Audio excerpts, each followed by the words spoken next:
good afternoon and welcome everyone. Thank you so much for joining us today to talk about summer studentships.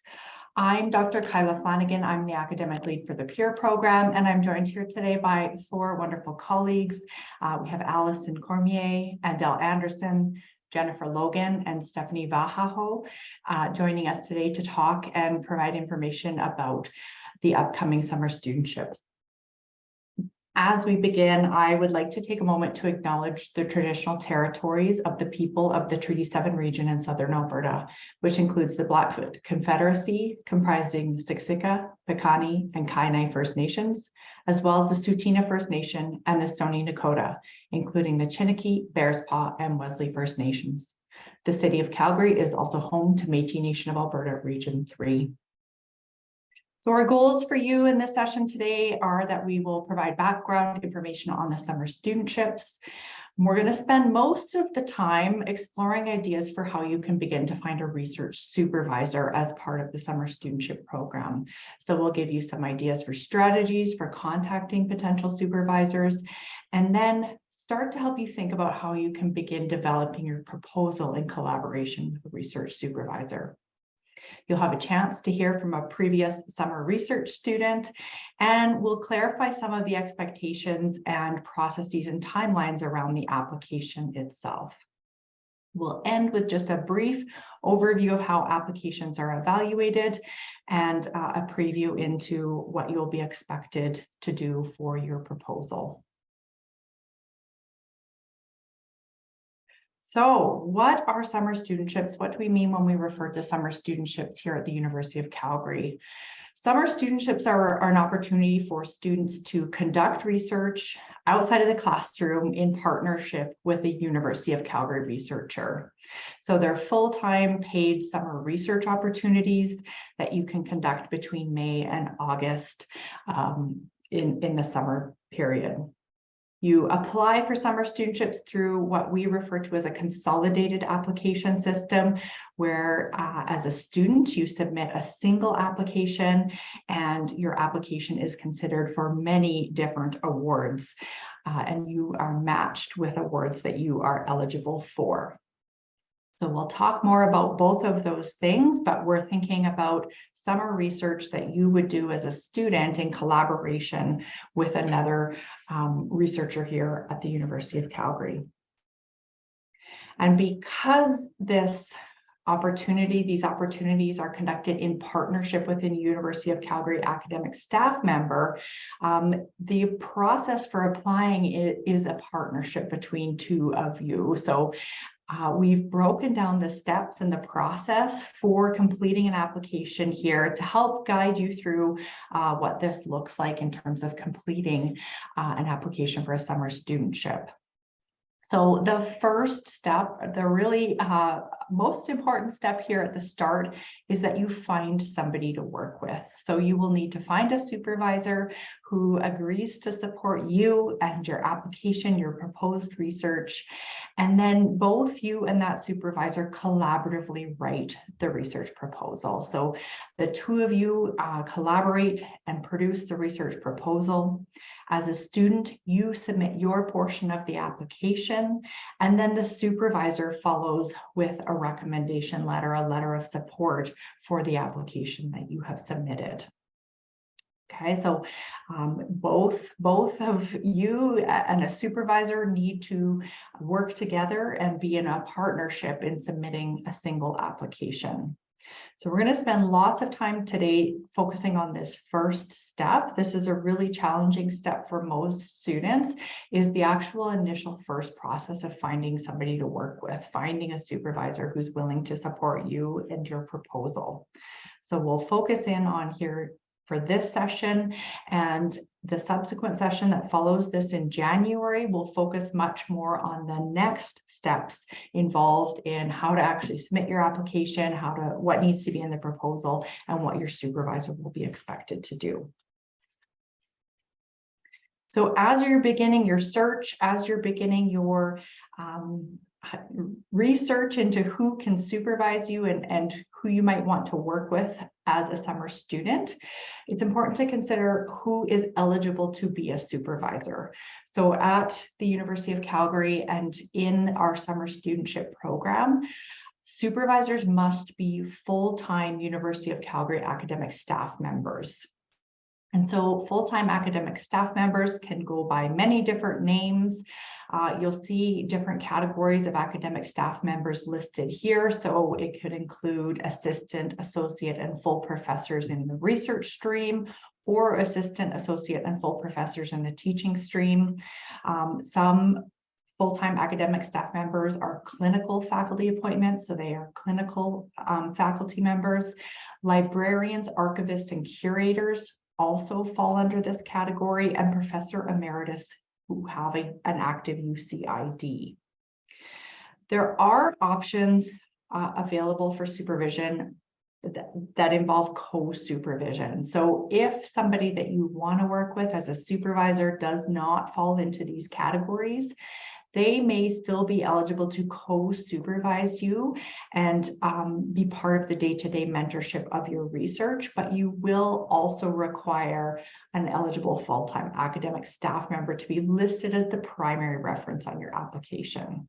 So if you are hoping to work with a sessional instructor or a postdoctoral fellow or an adjunct professor, they most definitely can co-supervise you. You will also need to seek out and have a full-time academic staff member be listed as the primary reference on your application. Okay, so keep these distinctions between members of the University of Calgary community in mind as you're looking for who might supervise you, and be thinking about who is eligible as a full-time academic staff member to be listed as the primary reference on your application. Okay, so that's who can supervise. We're going to talk more now about approaches for finding a supervisor. So we're going to give you 3 broad approaches for going out and finding somebody to work with this summer. This isn't, an exhaustive list. There's lots of different ways that people find supervisors, and it's also not a guarantee. So even if you do all of these things, it's still really hard to find a supervisor, and it might take a couple tries. It might take, maybe it doesn't happen for you this year, it might happen for you next year. So keep it in mind that this is a lot like finding a job, and it's about finding that right fit. You need to keep trying, and you need to keep reaching out and networking and making connections with people to make this happen. So before you even get to the point where you're going to be talking to potential supervisors, you as a student and as a new researcher need to think about what you're interested in learning about. What do you want to conduct research on? Do you at least have a broad topic, a broad area that you're really passionate about, that you want to learn more about? That is a really important self-reflective place to begin, because that's going to sort of dictate who and where you go and start your search in terms of looking for a potential supervisor. Okay, so with that in mind, the 3 ways we'll talk about now for finding a potential supervisor involve first exploring the UCalgary Directory and looking for faculty members within your own academic unit. So we'll give you some tips and tricks on how to find individuals within your own academic unit that are doing research that's of interest to you. Then we'll look at ways you can broaden your search to UCalgary researchers beyond your academic unit and start to think of, outside your own program, outside your own academic unit. And lastly, you can talk to your course instructor, and we'll give you some ideas around what's good practice in terms of reaching out to your course instructor to look for and think about undergraduate research. Okay, so 3 approaches there. We're going to talk about each of those as we go through here. So first, I really want to direct your attention and get you to use and be aware of the UCalgary Directory. So if you go to just the UCalgary Directory and look under all the faculties, you'll see all the academic program faculties that are listed here. So I would encourage you to start with your own unit. So really dig in first to the faculty that you are in as an undergraduate student. So start with your own academic unit. I'm just going to go through and look at the arts as an example here, but you can start and look in your own program and your own faculty that you're involved in. So if we take a peek at the arts, what you'll see in the directory is a whole ton of really useful information. So listed here, you'll see all the programs that are offered by the Faculty of Arts. And down here, you'll see the research units that your faculty has housed within that faculty. So you'll see, if you're interested in research in the fine arts, there's a Center for Research in the Fine Arts in the Faculty of Arts. If you're interested in language, that's listed here, or Latin American Research Center listed here. So you can see the different research units within the faculty yourself. So those are helpful for seeing really broadly what areas of research are happening within your own academic unit. Also then want to encourage you, once you've checked out the research units in your faculty, to go to your faculty webpage. So most faculty web pages have a similar structure. You'll see a similar set of drop-down options across the top of the faculty web page. If you go to the research tab, you'll see here, even the arts has listed current research projects and opportunities to explore funding. Go in your faculty's research website and check out what's going on. See what's happening in terms of the research that's going on in your faculty. Once you are familiar and have looked around in terms of the research happening in your unit, you can start to see who then is involved with that research.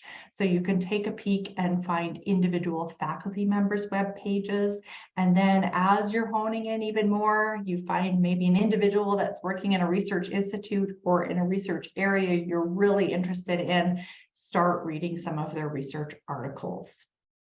And once you're moving into this level here, where you're looking at individual faculty's web pages and reading faculty members' work, I want to just make sure and direct you to Google Scholar as a fabulous place to go do this kind of research.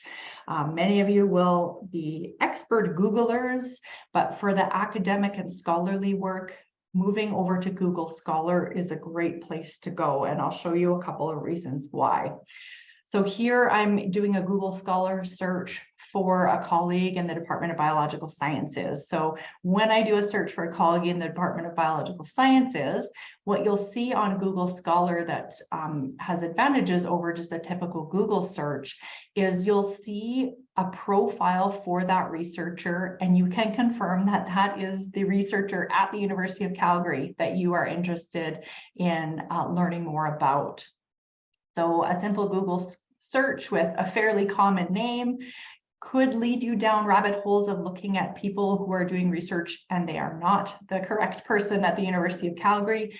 Going to somebody's profile on Google Scholar ensures you're looking at the work of researchers here at the University of Calgary. So if I click on Dr. Gig's profile on Google Scholar, verified at the University of Calgary, you will see a list of their publications. So here now I can see, here's Dr. Gig at the University of Calgary. I see all the titles of the research that she has published.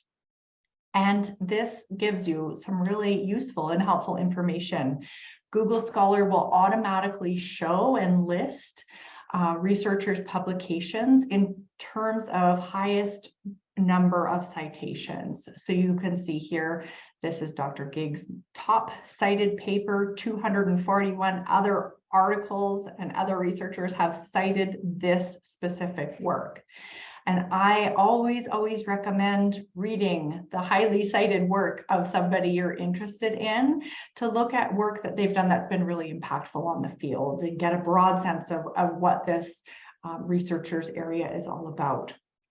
And then always also suggest you click on the year, and what that will do in Google Scholar is sort the articles that this researcher has published in terms of the most recent to the most past, and you'll see the top article here will be their most recent publication. always a good idea to also read the most recent work, because that gives you an idea of likely the kind of work that this researcher is doing currently.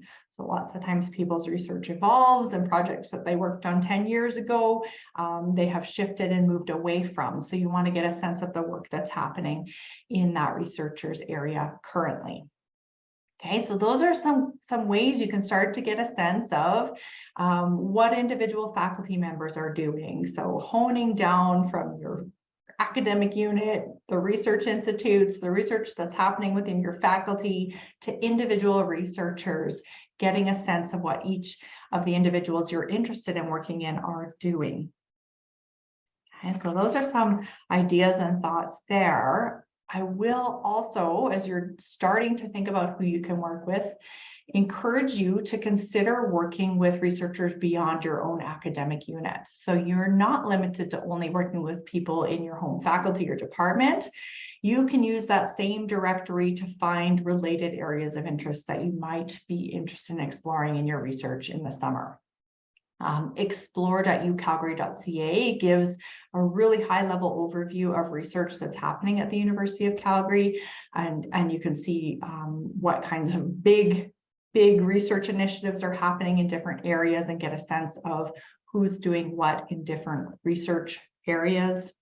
You can also do just a simple Google search or a Google Scholar search on your topic of interest and see who at the University of Calgary is working in that area. There are other sort of social networking, professional networking tools that you can check out. So LinkedIn is always great in terms of seeing who's working at the University of Calgary and what kind of work they're doing. Academia.edu has lots of information. ResearchGate is another common place to find people's research work and kind of network and look that way in terms of what work is happening here at the University of Calgary.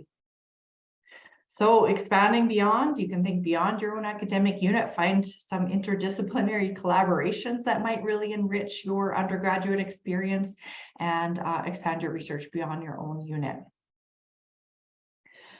The third way that we're going to encourage you to think about finding potential supervisors to start talking to your course instructors. We first and foremost want you to be really respectful of people's time. Instructors are very busy people and might have hundreds of students in a course, but if your instructor hangs out at the end of class, that's a great time to go ask questions. Or you can go to office hours to discuss course content, but also use this time to express some interest in summer research and see if there's any possibilities for collaboration, or see if they might have recommendations for who else you could talk to. And I always love when students, as an instructor, come to me and ask for advice on how they might get involved in research, or what I did when I was first getting started with research. And so you can talk to the people that you know and see on a day-to-day basis about how you might get involved in research this summer. So starting to build those relationships, starting to build some connections and networks with people at the University of Calgary that you might be interested in working with.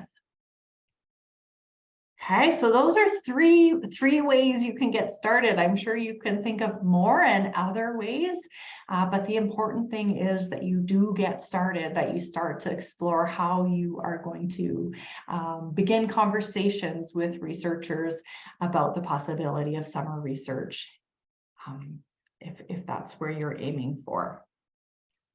One thing that you are possibly going to have to do, should you want to reach out to somebody that you don't know, is do an email introduction and send an email to a researcher that you're interested in working with, but you don't know yet. So this is a common thing for students to do, where they introduce themselves and express interest in working in a collaboration or working on a summer project together.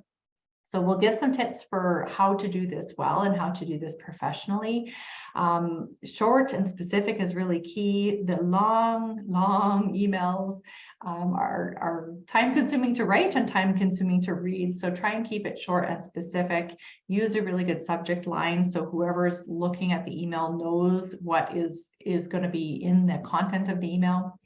Stick generally to the formal title, so using doctor until you know the researcher's preference. Use your email address, so your university email address. If you're a University of Calgary student, then you want to signal that by using your University of Calgary email address. And often it's very helpful to use an email signature that includes your name, your major, minor, and your expected graduation year, so that they know what program you're in and when you're expected to graduate or where you are in your degree. We've provided an example here, and as I said, these slides will be shared out afterwards, so you can take a closer look at this on your own, but this is kind of a nice example of what a good, well-written email to a professor could look like, introducing interests, introducing who the student is, how they got to be interested in this particular professor's research, and setting some next steps, some actions. So there's, a signal, I would love to meet or love to have a conversation about your research and discuss if there's an opportunity to be involved in the peer program, for example. So take a look at this. Clearly, you would need to customize and make this specific to you and your situation, but hopefully it's helpful for getting a little bit of a guide in terms of what nice email looks like. So feel free to adapt this however you see fit. Before you get to the point of emailing supervisors, it's really, really important that you've done your research first. So do everything you can to get a really good sense of what the supervisor's research is on, and make the email as specific as possible, talking about why you chose them in terms of what was interesting about their research and why you would want to be involved in that area of research. Putting in the time and effort, it is much more likely to pay off in terms of a potential supervisor responding, and be prepared that a supervisor or a potential supervisor might email you back with questions about summer studentships. They might not be familiar with the programs. They might not know the deadlines or the term lengths. So it's important for you to have that information at the ready to provide to supervisors who aren't familiar with the program. And then lots of professors ask for you to follow up with a cover letter or a CV or transcripts. So it's good to have those ready so that if anyone asks for them, you have them on hand and you're able to reply to their request quite quickly. So with those things in mind, I want to preface that sometimes in doing this process, you're not going to hear back from a supervisor, or the supervisor is going to reply and say, I'm sorry, I don't have any openings right now. Just want to encourage you to not panic. This is a really normal part of the process. Lots of students we hear from go through this process of getting familiar with somebody's work and reaching out with an email multiple times. So they have to sort of get used to moving on and finding another possibility if one doesn't work out. So, if you haven't heard from a person you've emailed, it's okay to send a gentle reminder after a couple of weeks. If you still don't have a response, it's time to move on and explore other options. And a supervisor, if someone's not able to supervise you, try not to take it personally. I know it's really hard, but everyone's got lots on their plate and is super busy. So just keep swimming, just keep trying, and know that we are cheering for you and hoping that as you continue to try and look for supervisors, that you find somebody that's a good match for you.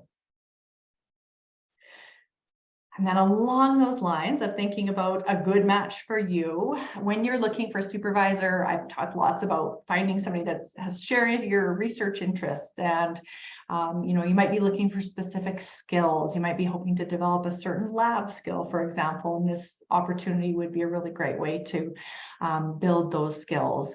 But it's also really great to think about, when you're looking for a potential supervisor, their mentorship practices and whether or not it's going to be a good fit for you in terms of that mentoring relationship. So also great to think about when you're talking with supervisors, how are they going to be as a mentor to you?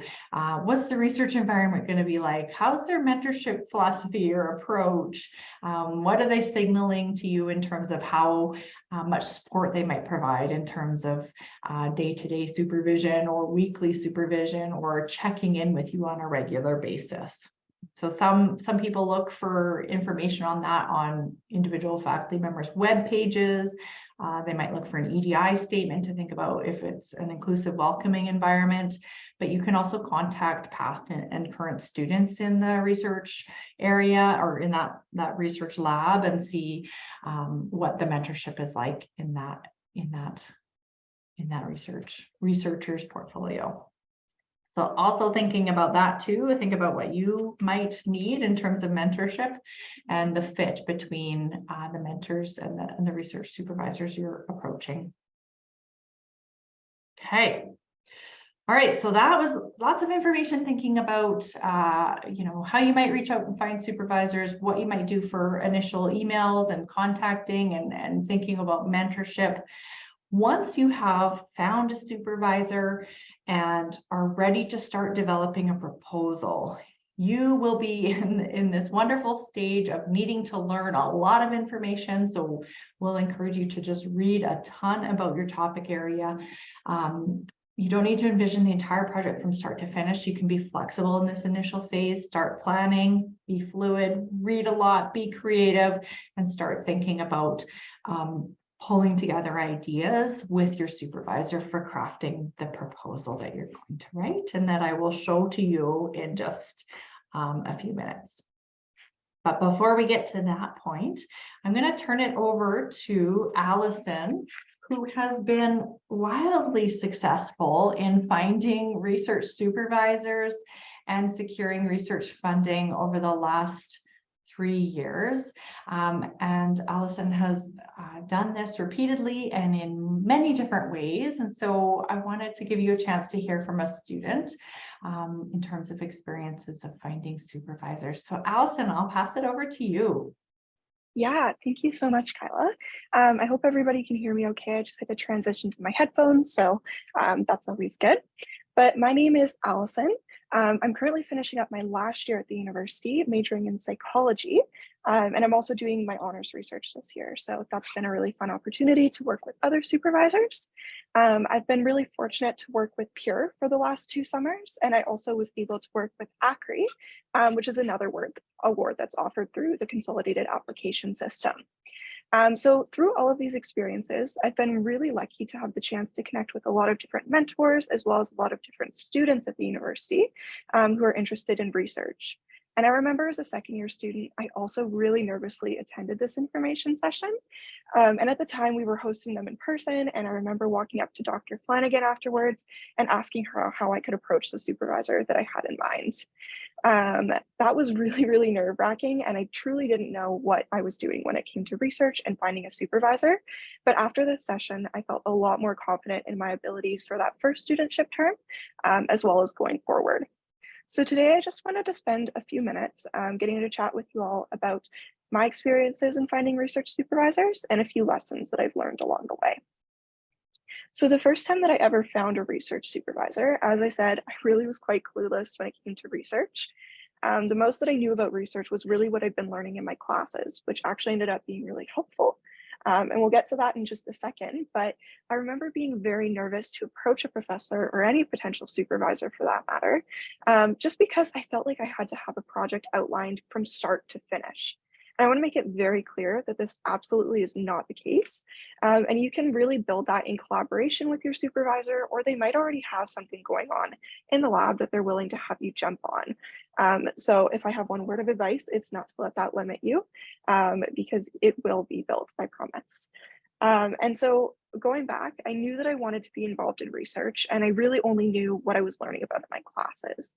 But through my classes, I also knew that one of my favorite professors talked a lot about her own research. And so as a second-year student, I mustered all the courage that I had. I stayed after class to chat with her about her research, and she was able to answer a lot of my questions, both about her research, but also about the research process in general.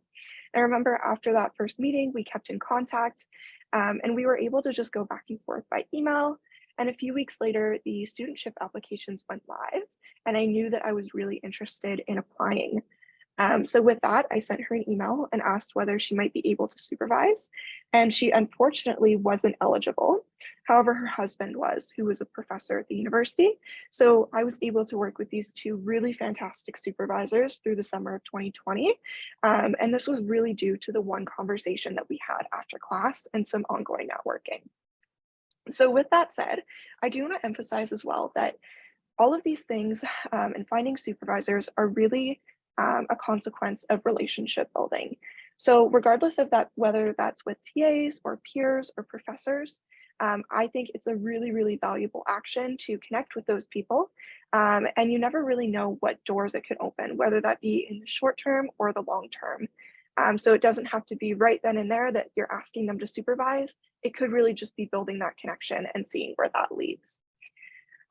So my last story in class happened pre-COVID, and we are back in person now, but while we were online, I had to kind of get creative and think about how I could access supervisors without being able to walk up to them after class.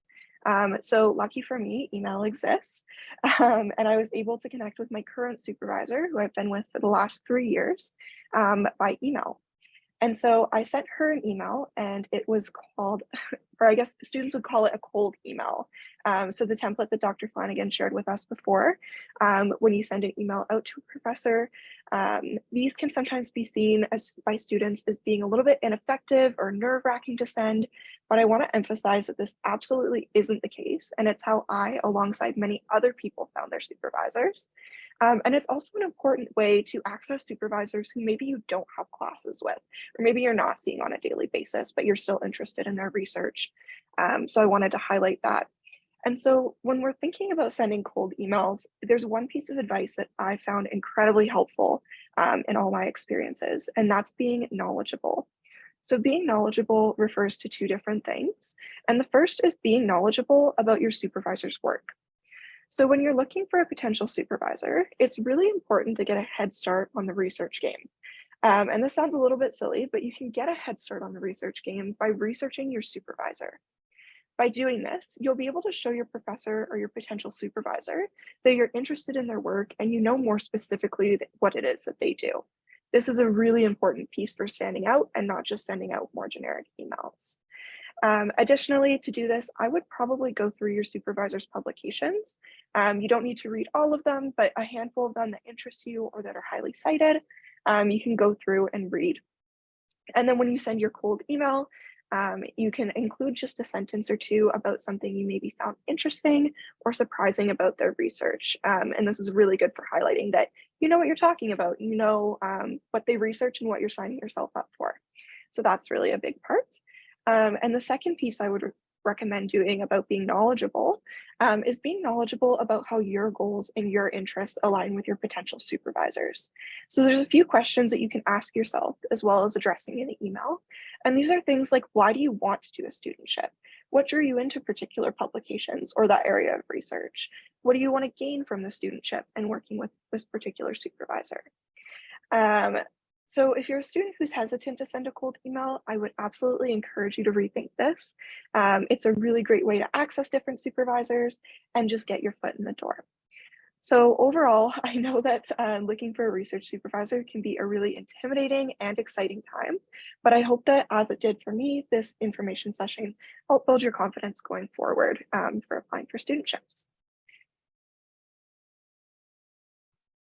Wonderful. Thank you so much, Allison, for sharing your experiences, and congratulations again on all your successes and continued success with research in your undergraduate degree. So thank you for your time. Thank you for joining us again today. Okay, so with that in mind, we're going to move into thinking a little bit about what the application process actually looks like. So currently, applications are not yet open. The application system will open in early December, but we're going to give you a little sneak peek preview at what you will be expected to do and what you'll find in the application system. So Andel, if you could put in the chat just the link to the research.ucalgary.ca/students. and the Peer website. On these two different sites, you will see links to, or you'll see information about different summer studentships and places where it says apply here. So currently those apply here links do not direct you to where you will actually apply. They're not open, it's not available, but we will update those. We'll be updating those very soon and letting the system be open for applications in early December. So check back there and you should be able to start an application fairly soon. So as I mentioned in the intro, at UCalgary, we have a single consolidated application system for a whole bunch of summer studentships. So when you get into the application portal, when you log in, you will see tabs along the left of the application system that show the scholarships that are in the application portal. And so you'll see them all listed here. You can see some of them now, but there's even more. It goes further down for all the different applications or all the different awards that your application will be considered for. Students can submit one application per academic year and then are considered for all the awards that they are eligible. You will only receive a single award offer from this system based on your adjudication criteria. And if you are successful in the competition, then you would receive a single award offer for one of the awards within this system. So let's just take a little bit of a look at what the application includes. So here you'll see an overview of the 4 parts of the application. The first part here, you'll answer demographic questions about yourself. Many of these demographic questions are just for our own program evaluation tracking purposes. And the information that you share in this section will not be shared with your supervisor. It will not go out as part of the review process. So all of this information collected in this section is kept confidential. The second part here, part B, is questions that you will answer to determine your award eligibility. So the different awards in the system have different criteria, different eligibility criteria. And by answering these questions, the system is very smart and will determine which awards you are eligible for. So all you have to do here is go through and answer all of these questions, and you will be matched with the awards for which you're eligible. And you'll see, yes, different awards have different criteria. Some awards, external applicants from outside the University of Calgary are eligible. Some awards, graduating students are eligible, some are not. But these questions in this section determine your award eligibility. I do just want to highlight some changes to the eligibility requirements for Peer program over here. The Peer program has recently changed the GPA requirement for summer studentships. So in the past, you needed a 3.2 GPA to be able to apply. Peer now has a 2.0 requirement to be eligible to apply. So take that under consideration as you're considering whether or not these options are good for you for this summer. The next part of the application is really where you get to describe your research project. So that's where you get to put all the information about your proposed research, and your supervisor will submit a letter of support. Lastly, there's consent and acknowledgement. So you're just consenting that you have answered all the sections truthfully, and then acknowledging that we can use the information to adjudicate you for an award. Okay, so that's kind of what you can expect to see. In that system, you can then be eligible for an 8, 12, or 16-week award, and you would conduct that research between May 1st and August 25th, 2023. So you can start, if you're doing an 8-week term, you can start your award anytime in between that period, as long as it's after May 1st and ends before August 25th. But you can choose, and you get to specify, you and your supervisor get to specify whether or not you'd like to do an 8, 12, or 16-week research term. Awards offered through the system are scholarships, so they're not taxed, and you can see the award values here with the full 16-week term being $7,500.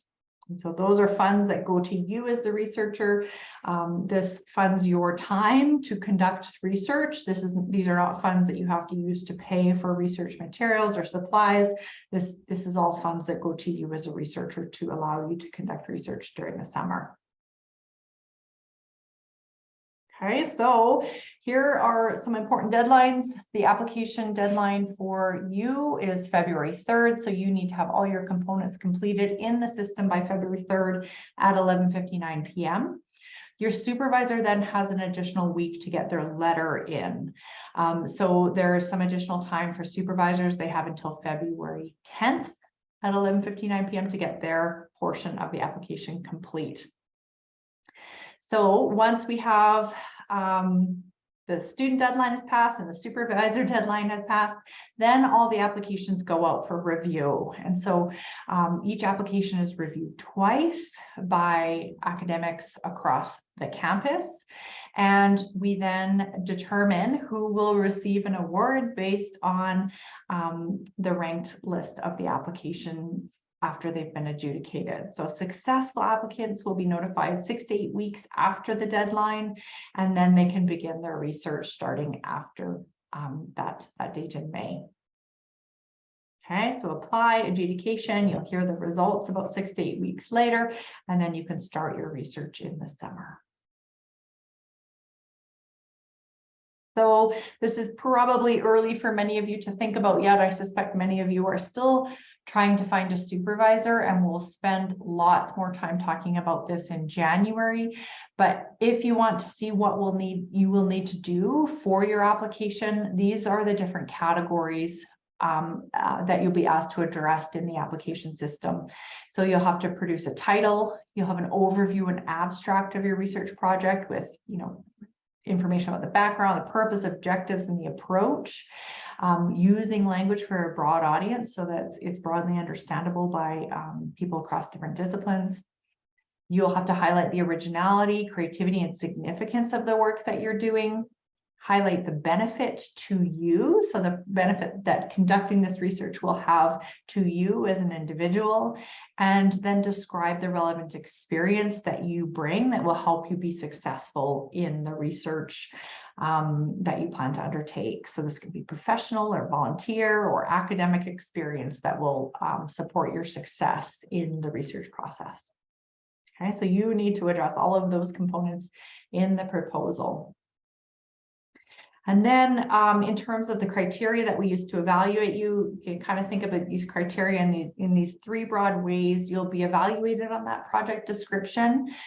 You'll also be evaluated on your student, how prepared you are to do research based on what you tell us in terms of background preparation and the benefits that you anticipate. And then you will also, or your application will also be evaluated based on the mentorship and research environment. So your supervisor in that letter will provide information about their mentorship and their support of you as a researcher and the research environment that you're entering into. And so all of those components go into evaluating your individual proposal. Okay. So that's a sneak peek preview of what you will be doing in the application portal once it opens in early December. But I do want to just draw attention to the fact that while our consolidated system has lots of awards in it, it doesn't have all the possible awards that exist across campus. So you can check with your faculty and department for opportunities that are outside of our system. One that I'll draw attention to is MyTax. So MyTax is a funding opportunity that is not in our consolidated system. So you can check that out here at this link. But regardless of, if you find an opportunity somewhere else, you can only hold a single summer studentship. So you can't hold other similar awards. You can only accept one offer for a summer studentship position. Okay, so at this point, I'd like to really encourage you to think about doing a summer studentship, start researching faculty web pages, Think about sending an email to a potential supervisor, going to some office hours and having conversations with your instructors. And if you can aim to have a supervisor confirmed by mid-January, that's an ideal timeline. But if not, keep trying. Most people are looking for summer research opportunities right now. So now is a really good time to get going. But if it hasn't happened by our next info session, keep trying, keep plugging away. There still will be time before that February 3rd deadline. So keep trying. And then register for our next info session where we'll give you some more information about how to actually produce the proposal and more criteria in terms of how applications are evaluated. Okay, so some next steps for you, but I'm sure you are eagerly awaiting a chance to ask some questions. So if there's something that you would like to know and we have not addressed it yet, please feel free to type your question in the chat, and Jennifer is going to help moderate the questions coming in from the chat, and then our team here will go ahead and do our best to answer the questions for you. Wonderful. Before we get started with the questions, Andel, perhaps you can remind students about accessing the recording for this session. Yeah, absolutely. So everybody that registered for this session will be able to get the recording afterwards. And like Dr. Kyla Flanagan mentioned, the recording will also be posted on the Pure webpage that I just put in the chat also. Thanks, Andel. Kyla, a student is wondering if they're also taking courses at Athabasca University. Could they be supervised by a prof at Athabasca and still be eligible for this funding? No, so there is a requirement that you need to be supervised by UCalgary academic staff member. So it's internal to UCalgary in terms of supervision. Is a student required to be a full-time student to be eligible to apply for funding? Great question. So for some awards, yes, there is a requirement to be full-time. Pure has a requirement or allows part-time students to apply. So if you're a part-time student, you will be eligible for Pure, but you want to check the eligibility requirements for the other awards to see if you're eligible based on your full-time or part-time status. How competitive is it to apply for funding through the portal, not just for Pure? So what are the chances of success? Yeah, great question, and always a really hard question to answer because every year is a little bit different and our funding values change and the number of students applying changes from year to year. But I can give you some rough numbers from last year. So last year we had about 630 students apply for summer studentships, and I would say roughly the top third or so were successful in receiving a summer studentship position. So hopefully that gives you a rough sense. It's definitely feasible. You know, they're not 1 in 100 chances, but you know, it is a competitive process and we do only have so much funds to go around. Should students be considering asking profs in person, or is email still the preferred way to go when discussing a potential collaboration? Yeah, great question.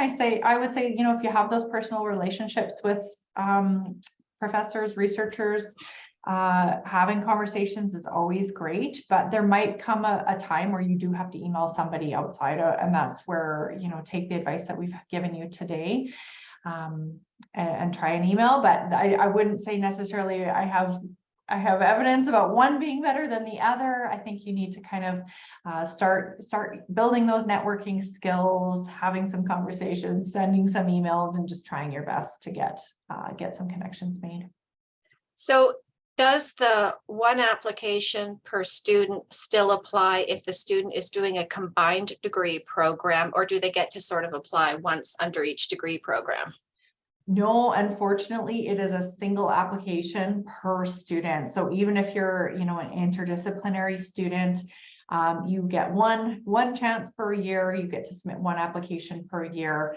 But, you know, interdisciplinary students might have some advantages in terms of you have maybe connections in one faculty and another faculty, so you can pick and choose who you want to work with, but it's still a single application for each student across campus. Does the supervisor answer the information about the project details, or does the student collaborate with the supervisor to answer that section? Okay, yeah, great question. So the portion of the application that's about the project description should be written in the student's words. So the student should be one entering and typing that, writing that into the application. But what we know and what we encourage and hope happens is that a supervisor and a student are collaborating to come up with the ideas, that there's a shared understanding of what the objectives are, what the project is about. But it's a student proposal. You are being evaluated as a student for this work. So it's important that you are doing the writing of the application for that section. The supervisor has a chance to have their input in the supervisor letter, and that should be where they get to write about the project and about you and about their mentorship.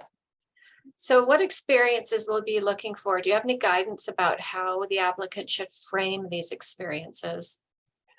Great questions. Yeah, so really experiences that you could bring to a research opportunity to make you successful are very diverse. So you can reflect on your own experiences, whether it's volunteer, or maybe you're a student athlete, or maybe you've worked in a job that you really had to manage your time very well. You can imagine all of those scenarios having the possibility for you to be building skills that will help you to be successful in research. And so there's no one thing. We're not looking for students who have, had 16 previous research awards, and that's what we're looking for in terms of excellence. We're looking for what you think you bring based on your past experiences that are going to help set you up for success. So is it still possible to participate in research even if you don't receive an award? Oh, awesome question. Yeah, Jennifer, do you want to take this one? There may be some this is a good question to have with your potential supervisor right up front. What will happen to this summer research experience if I don't receive a funding award? You may be in a research environment where they are lucky enough to have funds to support you. Maybe, maybe not. You could potentially approach your program if you are in a program where they have the ability to take a research project and turn it into an independent study courses. I know within the Bachelor of Health Sciences, we sometimes do that with students who don't receive funding. We take their project, the supervisor is willing to act as the supervisor for a course, and we turn it into an independent study course. Whether or not the research environment is willing to keep you on as a volunteer is another discussion. Some might be willing and some might not be willing. There is a lot of bureaucratic red tape around just having a student in a research environment acting as a volunteer. So not every research environment is willing to accommodate that. What else would you add, Kyla? I think that's hit on all the points that I would add, yeah. Are first year students eligible to apply for funding? Absolutely. Yes, absolutely. I'm always amazed every year. We have a pretty large proportion of our students in peer that are in first year. So last year, I think it was almost 25% of the students had just finished their first year and were doing summer research right after first year. What about taking spring, summer courses while you hold a funding award to do research? Okay, great question. So when you accept an award, you will be accepting the terms and conditions of the award that you are offered. So you will have to read the terms and conditions of your award very carefully. Some awards will say, no, this award is a full-time commitment to your research and you cannot do summer courses. Other awards can allow you to take one course, but it all depends on the award that you are offered. So you have to follow the terms and conditions of the awards that you are offered. I would just also add that even if the award allows you to do some coursework, it's something that should be coordinated and approved by the supervisor. Some research environments, I'm thinking of labs, may require you to be in the lab when lab personnel is there. And so you don't have the ability to put in the hours outside of the lab hours. So there's lots of conversations that need to happen before you make the decision to do coursework while you hold funding. Great point. Yeah. Oh, really good question. What about conducting research that's outside of your own faculty? Yes, absolutely. This is possible and encouraged. So, if you have a project or interest that lie outside of your faculty and a supervisor that thinks that's a great project, then for sure, yeah, we see that every year that there's students that are in one faculty and their supervisor is in another, and that's great. Are there any fees that have to be paid to apply for summer studentships? No, absolutely not. No. Is a summer studentship, I would say a funded summer studentship, considered full-time? And that's tied to the course taking question. Yes, yeah, a summer studentship, it's a full-time commitment to research. So yeah, there's an expectation that this is really a major commitment, a full-time commitment. Oh, I love this next question. It's just so, the student is just so thoughtful. If we are emailing potential supervisors and we get rejected, should we still respond to the rejection email and thank them for their time? Or is it better to avoid cluttering their email? That's a very thoughtful question. Oh, that is a very thoughtful question. Yeah, I mean, I would always appreciate a nice thank you reply. I don't think that, for me personally, I don't think that would be cluttering up my inbox. I think that just shows a really thoughtful student response. Only full-time staff with faculty appointments and not sessional instructors eligible to be supervisors? Yeah, so sessionals would be eligible to co-supervise a summer studentship. So they could be part of the mentorship of your project, but you would need a full-time academic staff to be listed as the primary supervisor. Just to clarify, if you got my tax funding and PURE, would you have to choose between them? You would, yeah, you'd have to choose which you would accept. Are there any policies that prevent UCalgary faculty from doing research outside of the university? Can a faculty member accept private funding to conduct research for an outside organization?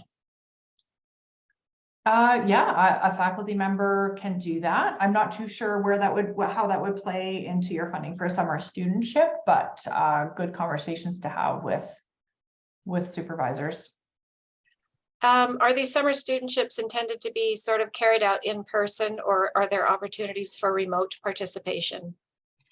That would be totally up to you and your supervisor to have conversations around. Some research lends itself to being conducted remotely. So if you're doing a systematic review and you had the opportunity to do that remotely, that could work. But other research really depends on you being out in the field or out in the lab or in person to do the research itself. So that would be you'd need to have a conversation with your supervisor about that. Are you less eligible for a funding award if you're joining a research project, a bigger research project that's already underway? No, I don't think that would impact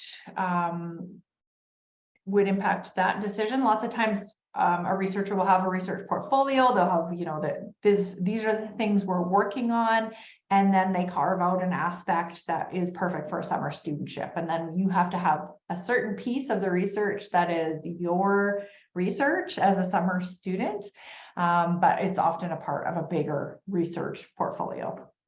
A student is wondering, needs help with sort of the faculty appointment terminology. Adjunct and full-time professor. I'm confused if I have a co-supervisor or supervisor. I'm an undergrad student in psychology. On my supervisor's profile that says she is an adjunct assistant professor in the department. She's also an assistant professor in Cummings School of Medicine. So would she be eligible?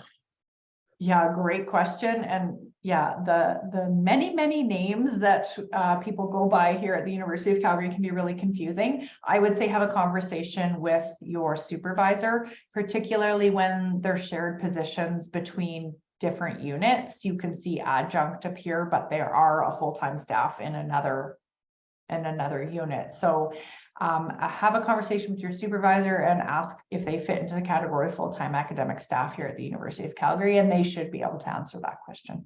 Okay, a student is looking to reach out to a potential supervisor who is of the same minority, and the research intersects with this minority status. Would it be appropriate for the student to mention her minority status in the email and as she expresses interest in the project?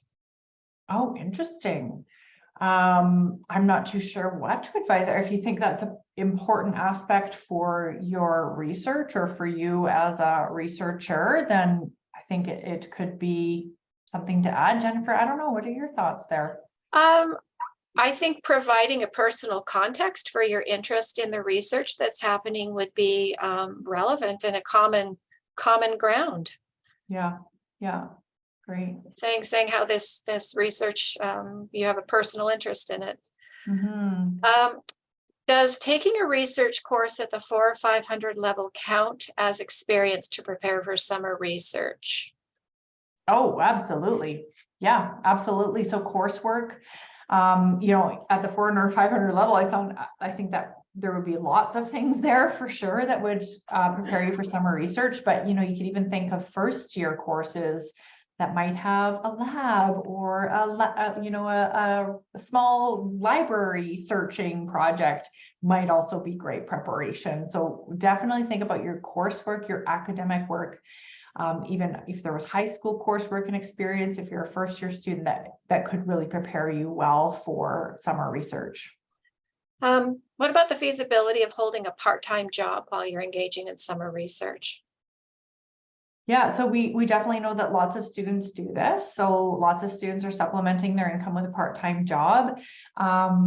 You want to have conversations with your supervisor about expectations for work hours. So some supervisors will expect you to be working, University of Calgary business hours, 8:30 to 4:30. And so you could have a part-time job outside of those hours.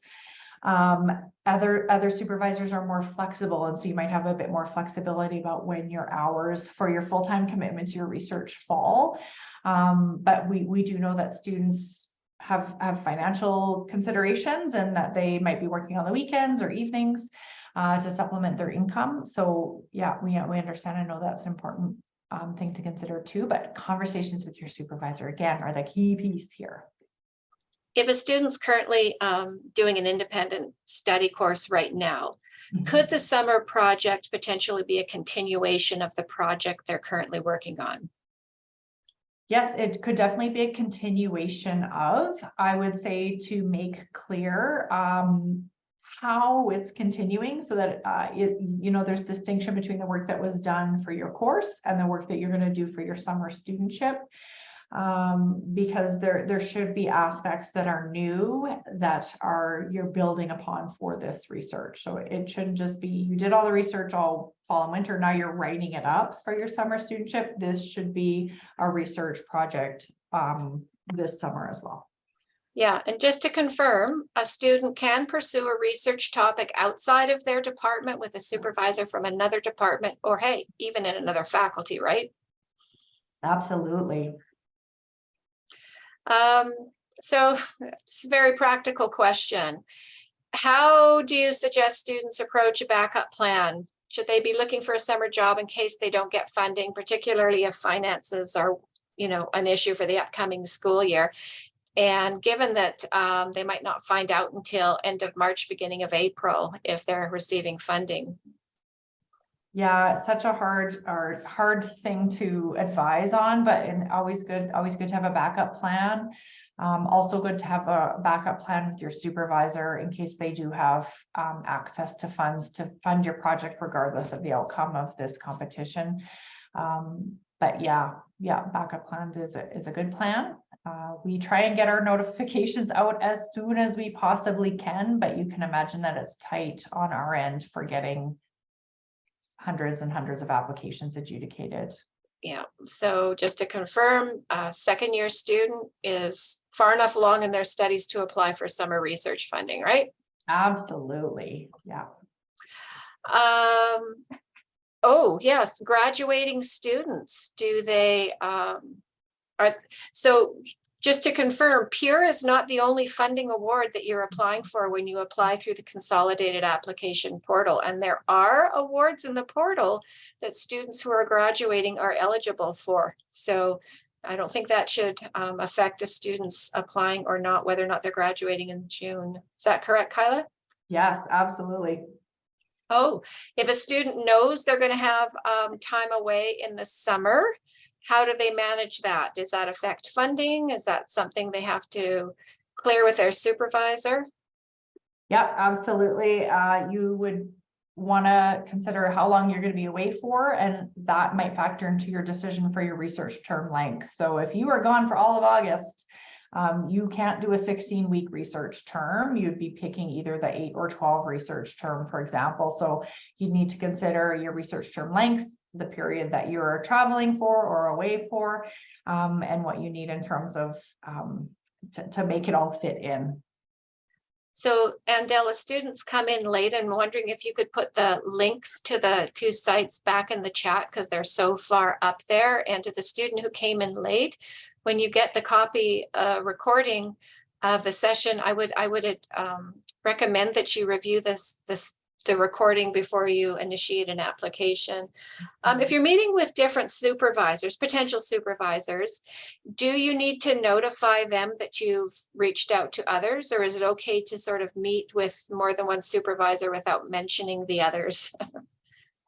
Yeah, I think you could have conversations around that you're exploring options for the summer and looking at potential opportunities for summer research so that you're kind of keeping it open and your supervisor is aware that you are looking at other possibilities as well, particularly the longer your conversations go on. So the more invested a supervisor gets in a project, you're going to want to let them know if you're sort of pursuing a whole nother project, because you can't do both. And so, you know, at some point you're going to have to decide and not keep sort of pursuing different options. You're going to have to pick and come up with a single project and a single supervisor that you want to work with. Are doctoral candidates eligible to co-supervise? I believe so. Jennifer? Well, co-supervise, yeah, as long as the supervisor has the right faculty appointment.